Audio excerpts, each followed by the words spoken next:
Assalamualaikum warahmatullahi wabarakatuh. Saka Wilang hadir kembali menemani Anda, tentunya bersama saya Bagus. Selamat datang buat kalian yang baru bergabung. Dukung terus channel ini dengan subscribe, like, dan komen. Dan jangan lupa tekan tombol loncengnya agar kalian tak ketinggalan kisah-kisah lainnya yang akan diupload pada setiap harinya. Langsung saja kita masuk ke dalam ceritanya yang berjudul Misteri Sumur Bertutup Besi.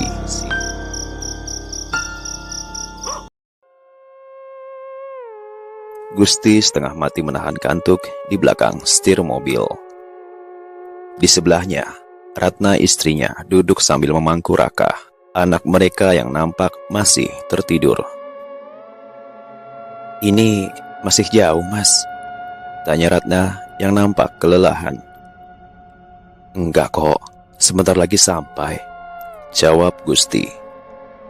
Lalu terlihat Raka menggeliat dan langsung menangis. Ratna paham, anaknya haus. Dia segera mengambil botol susu dari dalam tas. "Memangnya asik kamu berhenti keluar lagi?" tanya Gusti sambil melirik.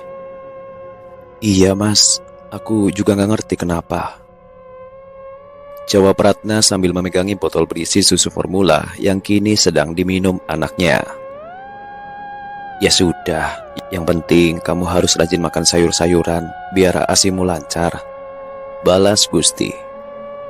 Ratna mengangguk pelan sambil terus memegang botol susu yang kini isinya tinggal setengah. Gusti, seorang dokter muda yang baru saja ditugaskan di sebuah puskesmas desa yang ada di sebuah kota kecil di Jawa Barat. Dia memboyong Ratna dan Raka untuk tinggal di rumah dinas yang disediakan untuk mereka di sana. Akhirnya, menjelang maghrib, mereka tiba di tempat tujuan. Nampak seorang lelaki paruh baya menyambut mereka di halaman luas sebuah rumah besar. "Selamat datang, Pak Dokter," ucap lelaki itu ramah sambil membungkuk hormat. "Terima kasih, Mang Jajat. Perkenalkan, ini Ratna istri saya dan ini Raka anak kami," balas Gusti. "Selamat datang Bu Ratna. Mari saya bantu bawakan tasnya," sambut Mang Jajat ramah. "Terima kasih, Mang," Ratna membalas dengan senyuman. Lalu mereka melangkah menuju rumah. Tapi baru sampai teras, Raka yang sejak tadi diam dalam gendongan mendadak nangis. Ratna kebingungan karena stok susu dalam botol telah habis. "Maaf Mang Jajat, punya air panas? Saya mau bikin susu untuk Raka," tanya Ratna sopan. "Oh ada Bu, nanti saya ambilkan di rumah saya," balas Mang Jajat. Tapi ketika mereka ingin lanjut melangkah masuk ke dalam rumah, tangis Raka malah makin keras. Akhirnya Ratna berhenti di teras, berdiri sambil terus menimang-nimang Raka, berusaha menenangkan anak itu. Melihat hal tersebut, Mang Jajat langsung pamit untuk mengambil air panas di rumahnya yang memang letaknya tak terlalu jauh. Gusti lanjut masuk ke dalam rumah membawa tas bawaan mereka. Tak lama kemudian, dia keluar menghampiri istrinya yang masih berdiri di teras. "Rat, lebih baik masuk saja. Sebentar lagi maghrib, tak baik kalau ada di luar," pinta Gusti. "Iya Mas, tapi ini Raka nangis terus, gak mau berhenti," sahut Ratna. "Gak apa, bawa masuk saja. Mungkin nanti di dalam dia bisa lebih tenang," balas Gusti. Ratna pun menurut, kemudian masuk sambil mengucap, "Bismillah, Assalamualaikum." Dia langsung duduk di kursi ruang tamu, tapi Raka tak juga kunjung tenang. Rumah itu tampak sangat tua, namun terlihat kokoh dari bentuk bangunan dan beberapa pilar besar khas arsitektur Belanda. Langit-langit rumah terlihat tinggi, pintu dan jendelanya pun model lama, berukuran besar dengan kusen kayu dan pintu yang dicat abu-abu, makin menambah kesan klasik. Tak lama, datang Mang Jajat beserta istrinya, Ce Eti, sambil membawa termos. "Bu Ratna, ini air panasnya. Oh iya, perkenalkan ini istri saya, Ce Eti," ucap Mang Jajat sambil menaruh termos di atas meja. "Ya ampun Bu, itu anaknya kenapa? Kok nangis sampai begitu? Tanya Cek Eti. Nggak tahu, Cek. Sejak sampai di sini, dia langsung rewel. Sepertinya haus. Balas Ratna. Boleh saya gendong? Siapa tahu sama saya mau diem. Pinta Cek Eti, sopan menawarkan. Boleh, Cek. Kebetulan saya mau buatkan susu untuk dia. Sahut Ratna sambil melepaskan kain gendongan. Cek Eti lalu menggendong Raka sambil menggoyang-goyangkan badannya supaya Raka ikut terayun. Ratna langsung membuat susu sambil memperhatikan Cek Eti. Sepintas, dia melihat mulut Cek Eti komat kamit tanpa suara sambil memandang ke sekeliling ruangan. Terdengar tangisan Raka perlahan-lahan mulai reda sampai akhirnya anak itu benar-benar diam. Langsung anteng. Cocok dia sama Cek Eti. Biasanya dia kalau sama orang lain gak mau diam, ujar Ratna sambil mengocok-ngocok susu dalam botol. Iya Bu, alhamdulillah. Kebetulan saya memang suka sama anak kecil. Soalnya saya gak punya anak, balas Cek Eti. Lalu datang Gusti dari arah belakang rumah. Mang Jajat, itu di halaman belakang yang ditutupi plat besi bekas apaan ya? Tanya Gusti. Mang Jajat nampak gugup. Sikapnya terlihat aneh. Tapi kemudian dia membalas. Oh, itu bekas sumur, Pak. Sudah lama gak dipakai karena kering. Jadi bekas lubangnya sengaja ditutup. Loh, kenapa gak diuruk saja? Tanya Gusti lagi. Saya gak tahu, Pak. Dari dulu sudah seperti itu. Saya cuma ditugaskan untuk merawat rumah. Gak berani ngutang-atik, jawab Mang Jajat. Tapi Gusti melihat sekilas wajah Mang Jajat seperti gelisah. Namun perhatiannya langsung teralihkan pada anaknya yang ada dalam gendongan Cek Eti. Loh, itu Raka bisa diam sama Cek Eti?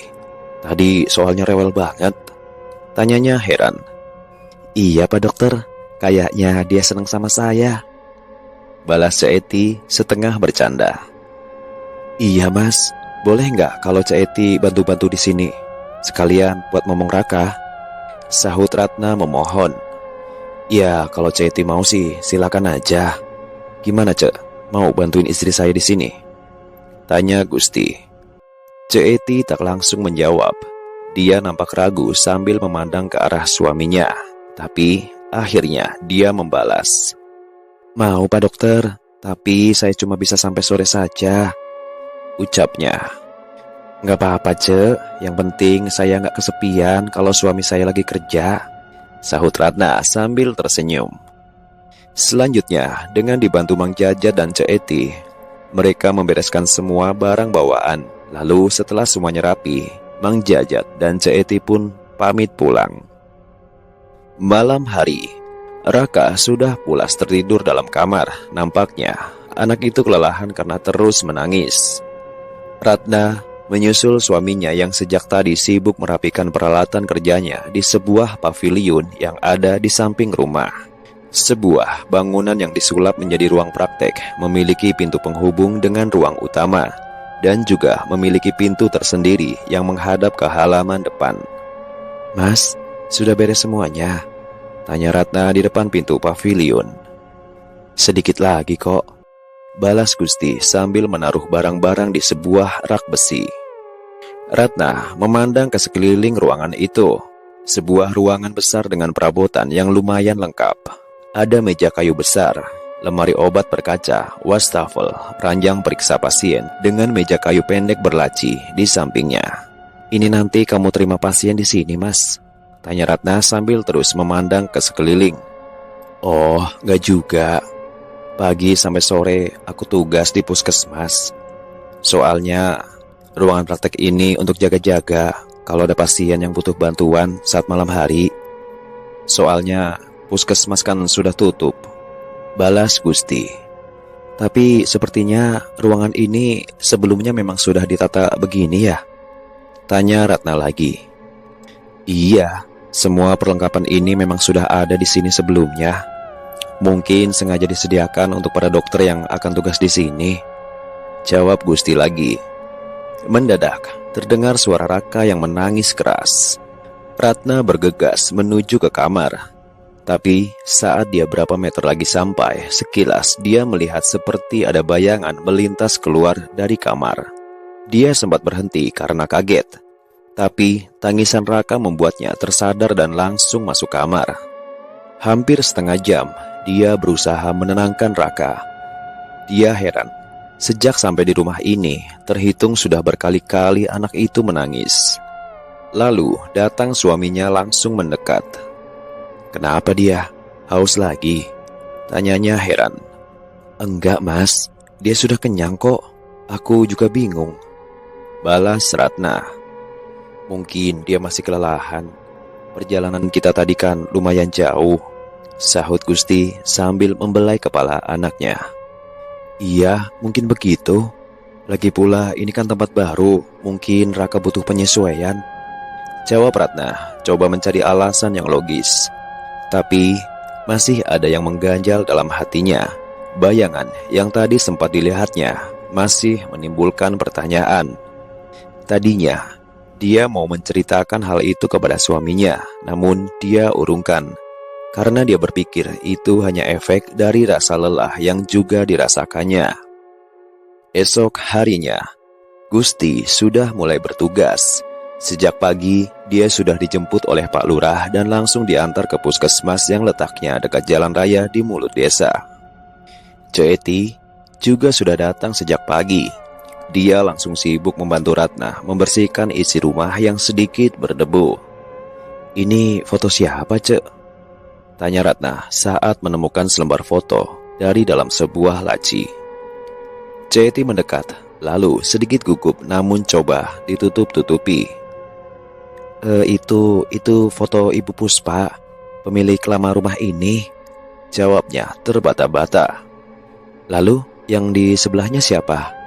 tanya Ratna lagi sambil menunjuk yang dimaksud. "Itu suaminya, Pak Sasmita, dan anak gadis mereka, Neng Santi," jawab Cek Eti lagi. "Maaf Bu Ratna, saya mau beresin dapur dulu," sambung Cek Eti langsung bergegas menuju ke belakang.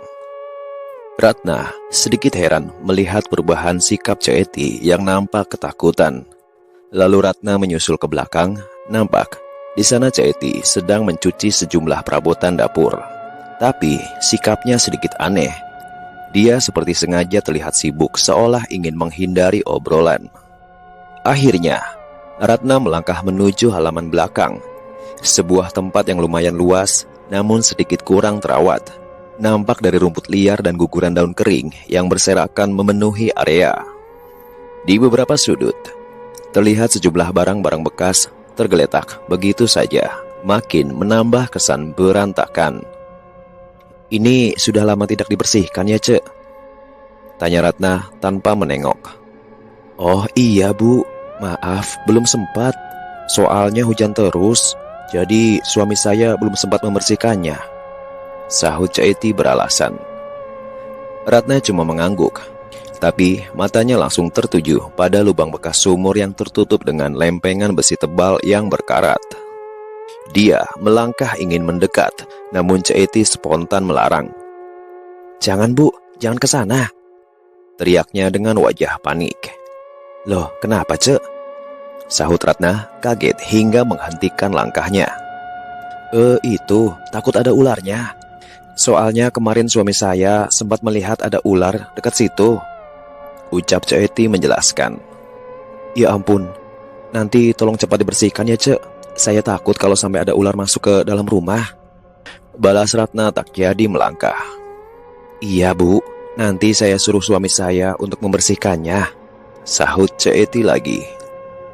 Lalu Ratna pergi meninggalkan Cek Eti dan langsung menuju kamar untuk menengok apakah Raka sudah bangun atau belum. Tapi saat tinggal beberapa langkah lagi sampai ke kamar, dia mendengar ada suara benda jatuh dari dalam sana. Ratna bergegas masuk, lalu kemudian terkejut. Dilihatnya, botol susu jatuh tergeletak di lantai dengan isinya yang tumpah berceceran. Padahal dia yakin tadi dia taruh botol itu di atas meja di samping tempat tidur, dan tidak mungkin Raka anaknya yang menjatuhkannya. Lagi pula, anak itu nampak masih tertidur pulas. Belum sempat dia membereskan, Raka menggeliat terbangun, langsung menangis tanda anak itu haus. "Ceti!" teriak Ratna menggema di dalam kamar, lalu menaruh Raka dalam pangkuannya. "Iya bu, kenapa?" Muncul Ceti di pintu kamar tergesa-gesa. "Saya minta tolong buatkan susu untuk Raka, Cek. Soalnya yang tadi tumpah," jawab Ratna sambil menunjuk ke lantai. "Baik bu," jawab Ceti singkat lalu memungut botol dari lantai sambil membersihkan sisa tumpahannya. Lalu wanita separuh baya itu bergegas ke dapur untuk mencuci botol. Namun kemudian, prak! Dia kaget hingga botol di tangannya terlepas saat melihat ada sosok yang melintas di halaman belakang. Dia langsung memejamkan mata sambil komat kamit ketakutan, hingga tak menyadari Ratna yang datang mendekat dan sudah berdiri di belakangnya. "Ceti, ada apa?" tanya Ratna heran. "Astagfirullah," jerit Ceti kaget spontan, menengok sambil mengelus-ngelus dada. "Gak apa-apa bu, itu tadi saya seperti melihat ular di sana," jawabnya sekenanya sambil menunjuk ke halaman belakang. "Ya sudah Cek, pintunya ditutup saja, saya takut nanti ularnya masuk," ujar Ratna lalu berbalik kembali ke kamar. Ceti cepat-cepat menutup pintu belakang, lalu segera mencuci botol dan bergegas kembali ke kamar. Malam hari, Gusti yang baru selesai menjalani hari pertamanya bertugas, nampak sibuk di ruangan praktek sambil membolak-balik kertas. Jam menunjukkan pukul 11 malam. Istri dan anaknya sudah tidur sejak tadi. Udara dingin dan sejuk di wilayah itu membuat keduanya tidur lebih cepat. Namun tiba-tiba, sayup-sayup terdengar seperti ada suara bayi menangis. Tadinya, dia pikir itu suara tangis Raka, tapi setelah disimak, ternyata bukan. Dia langsung keluar melalui pintu penghubung, lalu menuju ke kamar sekedar untuk memastikan. Terlihat istri dan anaknya sedang tertidur pulas. Namun suara tangisan bayi masih terus terdengar. Sejenak dia diam mematung, kembali menyimak lebih seksama. Tapi, suara tangisan itu seolah berpindah-pindah. Kadang terdengar jauh, kadang terdengar dekat, lalu tiba-tiba menghilang. Akhirnya, dia berkesimpulan kalau itu suara tangis anak tetangga. Kemudian, dia kembali ke ruang praktek. Tapi, baru beberapa saat ia melanjutkan kegiatannya, suara tangisan tadi kembali terdengar. Kini asalnya dari luar, persis di halaman depan ruang prakteknya. Dia segera mendekat ke jendela dan menyibak tirainya untuk melongok keluar. Dia terkejut. Di luar sana, nampak seorang wanita sedang membopong bayi mungil sambil menunduk, hingga wajahnya tak terlihat karena tertutup rambut. Wanita itu berdiri mematung, menghadap ke arah rumah. Pakaiannya nampak lusuh. Siapa malam-malam begini berdiri di situ? Jangan-jangan itu warga yang sedang butuh pertolongan? Gusti segera membuka pintu. Tapi kemudian dia kembali terkejut. Wanita itu tiba-tiba menghilang. Dia makin bingung. Lalu melangkah keluar, kemudian celingak-celinguk mencari kemana perginya wanita tadi. Kemana dia? Tadi berdiri di sini. Cepat sekali dia menghilang. Batin Gusti terheran-heran. Akhirnya, setelah tak menemukan apa yang dicarinya, Gusti kembali masuk ke dalam kembali melanjutkan pekerjaannya. Pagi hari saat sarapan, Gusti menanyakan apa yang dilihatnya semalam kepada Cek Eti. "Cek, memangnya tetangga sekitar sini ada yang punya bayi?" tanyanya sambil menyuap nasi. "Bayi? Setahu saya sih gak ada pak. Memangnya kenapa?" jawab Cek Eti heran. "Oh, gak apa-apa. Soalnya semalam saya dengar suara tangisan bayi. Lalu ada perempuan muda berdiri di luar sambil menggendong bayi. Tadinya saya pikir tetangga sekitar sini," balas Gusti. Wajah Cek Eti berubah tegang. Tangannya nampak sedikit gemetar, membuat Gusti sedikit heran. "Sudah mau berangkat, Mas?" Tiba-tiba, Ratna datang sambil menggendong Raka. "Iya, selesai sarapan, aku mau langsung berangkat," balas Gusti. Ratna duduk di sebelah suaminya, lalu berbicara kepada Cek Eti. "Cek, jangan lupa ya, kalau bisa hari ini minta tolong Mang Jajat untuk membersihkan halaman belakang. Mumpung cuaca cerah," pinta Ratna. "Iya Bu, nanti saya kasih tahu dia. Permisi, saya mau ke belakang dulu," balas Cek Eti lalu bergegas ke dapur. "Assalamualaikum," terdengar suara orang di depan rumah. "Waalaikumsalam," jawab Gusti dan Ratna bersamaan. "Ya udah Rat, aku sudah dijemput, aku berangkat ya," ucap Gusti lalu bangkit dan langsung ke depan rumah diiringi Ratna di belakangnya. "Selamat pagi Pak Dokter." "Selamat pagi Bu," ucap seorang pria muda yang berdiri sambil tersenyum di halaman depan. "Pagi Kang Deden." "Oh iya Rat, perkenalkan ini Kang Deden yang bantu-bantu aku di puskesmas," sahut Gusti. "Pagi juga Kang Deden, mau sarapan dulu?" ucap Ratna ramah. "Makasih Bu Ratna, saya sudah sarapan di rumah," balas Deden tak kalah ramah. Lalu Gusti dan Kang Deden berangkat sambil berjalan kaki menuju ke puskesmas. Dalam perjalanan, tiba-tiba Kang Deden menanyakan suatu hal yang aneh. "Maaf Pak Dokter, Bapak tinggal di situ hanya untuk sementara atau bagaimana Pak?" "Ya, selama saya bertugas di sini, saya tinggal di rumah itu. Memangnya kenapa?" balas Gusti sambil terus melangkah. Maaf Pak Dokter, bukan saya mau menakut-nakuti, tapi semua warga di sini bilang kalau rumah itu banyak hantunya," ucap Kang Deden. "Hantu? Masa hari gini masih percaya begituan sih Kang?" jawab Gusti sambil geleng-geleng. Betul Pak. Orang-orang sering dengar cerita wanita dan suara tangisan bayi dari rumah itu," balas Kang Deden serius. Gusti sedikit terkejut. Dadanya berdebar mendengar ucapan Deden barusan. Tapi dia memilih tak mengomentari ucapan Kang Deden tadi dan terus melangkah tanpa banyak bicara lagi. Hari itu, Gusti pulang larut malam karena harus mengikuti pertemuan penting di rumah sakit besar di kota. Dia pulang dengan membawa sebuah dus besar berisi sejumlah peralatan bantuan untuk puskesmas. Suasana rumah nampak sunyi. Dia langsung masuk ruang prakteknya untuk menaruh barang bawaan. Tapi ternyata di sana ada istrinya sedang duduk sambil memangku Raka di atas ranjang periksa pasien. "Kok di sini Rat? Tumben?" tanyanya sambil meletakkan dus besar di atas meja. Ratna tak menjawab. Gusti melirik sambil mencantelkan jas putihnya di gantungan baju. Istrinya cuma diam, wajahnya nampak murung. "Kamu kenapa? Sakit?" tanyanya tanpa menengok sambil mencuci muka di wastafel. Saat sedang mencuci muka, mendadak terdengar suara panggilan dari dalam rumah. "Mas, kamu sudah pulang ya?" "Sayup," terdengar suara Ratna memanggil dari sana. Dek, Gusti terkejut. Dia langsung menengok ke arah ranjang periksa. Hilang, istrinya tak ada lagi di situ. Dia celingak-celinguk mencari kebingungan, lalu muncul istrinya di depan pintu penghubung rumah. "Mas, kamu sudah pulang? Sudah makan belum?" tanya Ratna yang kini berdiri di depan pintu. Gusti tak menjawab. Dia nampak kebingungan, lalu Ratna kembali bertanya. "Mas, kamu kenapa sih? Kok seperti kebingungan gitu?" tanyanya heran. "Oh, enggak apa-apa. Aku sudah makan kok tadi," jawab Gusti gugup. "Ya sudah, aku tinggal ya. Soalnya aku mau buat susu untuk Raka," balas Ratna lalu melangkah pergi.